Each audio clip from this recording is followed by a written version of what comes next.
ଖାଇବ ସେଇ ସେଗୁଡ଼ା କାଲି ତାଠୁ 100 ଟଙ୍କା ନା ନେବ ହେଲା ବିକିବ କ'ଣ ନାଇଁ କହୁଛି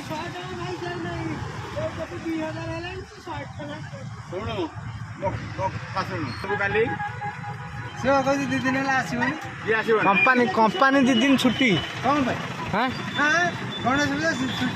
ଗଣେଶ ପୂଜା ଛୁଟି ହବ ବା ଗଣେଶ ପୂଜାରେ ବୁଲାବୁଲି କରିବାନି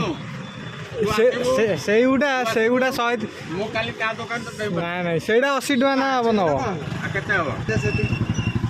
କ'ଣ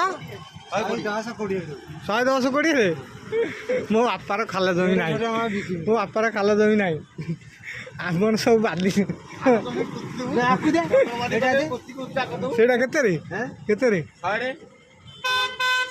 110ରେ ଆମ ବିଲ ବାରି ଗୁଡ଼ା ସବୁ ଜଙ୍ଗଲ ହେଇକି ପଡ଼ିଛି ସଫା କରିବାକୁ ପଇସା ନାହିଁ ଆଉ